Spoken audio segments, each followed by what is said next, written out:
is not the love of wisdom, which is philosophy. The meaning of life has been a timeless question for thousands of years, perhaps since the dawn of the human race, and who knows before that. We have much to thank the ancient Greece for.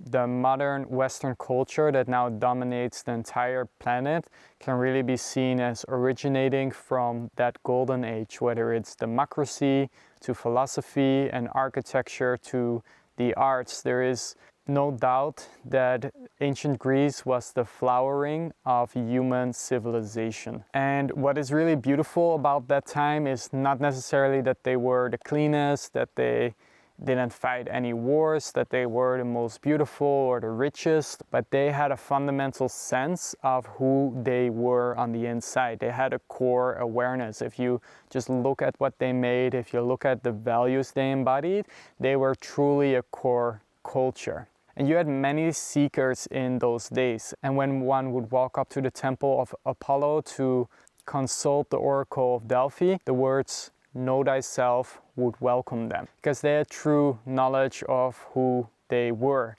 But just as that temple eventually fell into ruin, so over the course of the centuries, over the 2000 years that would follow, we slowly lost that sense of awareness, that sense of who we are, and we got more and more fragmented. And you really can see that all those essential questions around the good life, the meaning of life, the knowledge of who you are, what values you embody, you can really see this as you go over history, from the Roman Empire to the Christian Church to medieval times, eventually to modernity. We have gotten more and more superficial. For example, in our modern times right now, where we focus on so much on having the perfect white teeth or the perfect six-pack or the perfect car, everything has gotten so superficial, and that ability to find the good within yourself has become, according to societal values, that where we place our energies, where we place our values,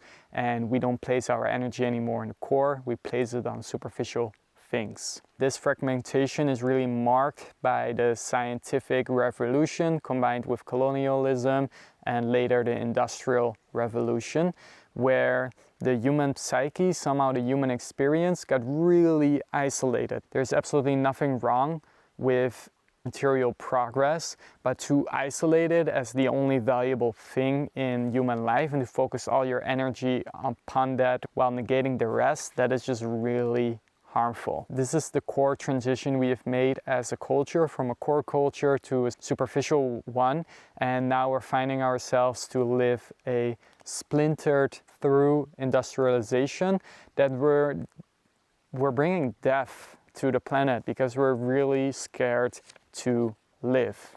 And now we're coming to a point where we're drifting. We don't really know what to do. Our goals are loose and we get crazy things happening, like Elon Musk, who wants to go to Mars. That is not really a good goal. Maybe it's better to just go here to Earth. We've become completely adrift, and all the superficial things that we're chasing will just never end up making ourselves happy. And the core challenges, whether climate change, social injustice, natural resources that are vanishing, they point us back towards the same questions the ancient Greeks asked themselves.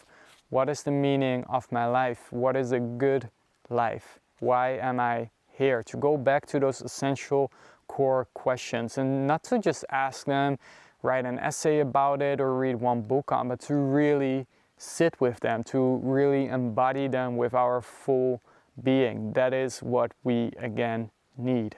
And Bill Plotkin describes this beautifully, where he really calls out our society that we are stuck in Patho-adolescence. And that is a term to just say that we are stuck in puberty, stuck in adolescence. And that just means to say that we've never really grown up. We're still egocentric. And you can really see in our society that we are consuming, and there's nothing wrong with consuming, just as a larva first has to consume before it transitions into a butterfly and can then pollinate the plants. You first need some energy to consume, but we're consuming so much and the earth can no longer handle it, and that is because we're stuck in adolescence. And it's a really interesting thing, because where the ancient Greece created so much, we consumed more and more. So we've really degraded. So you can really see that human civilization doesn't always progress, it can also regress. And I think that is what you can clearly see over the past 2,000 years from where we are standing right now. And this comes back to also the individual call, where it's really time to grow up and become more mature. And that happens when we go back to the core and away from the superficiality. And this goes also back to the ancient question, which is really hard to understand for modern bipedal monkeys, which are humans, that everything in this world is animate. Everything from the clouds, the trees, the waters, the air, it's all alive and speaks to us. But because we're stuck in adolescence and have become so egocentric, it's really difficult for us to understand that everything is speaking to us. So also those discussions of whether AI is conscious. Not everything should be blamed on the scientific revolution alone. If you really think of our culture progressing from more of a core culture to progressing to a superficial culture and dematuring and regressing, you can really see that the scientific revolution was but a wave, a part of this deeper current of moving from a core culture to a superficial culture. And this all goes back to where we need to start again, embracing life and what it means to be human and be in relationship to all of life. And this is what we've hunkered for the past thousands of years, and something we've slowly lost. And it starts with our individual lives, because it's really hard to change the culture, but it's quite doable to first change yourself. And our culture is ultimately made up of all the individuals that exists within it. And here we come to the quite awesome conclusion that because this drive for superficiality is so present, it's such an act of rebellion to become alive. Because you can't have postmodern consumerism without numbness. So when you choose to become more alive, you choose to embrace life, and you start again asking those deeper questions, those deeper meanings, and you sit with them, you live them, you'll become naturally more and more alive. The ecstasy, the joy, the pain, and the despair, those will all become more and more present. But it's the only sane way to live, and it's such a rebellious way, because so many people are numb and are sleepwalking, and to become wide awake and everything that comes with that is such a gift for our times.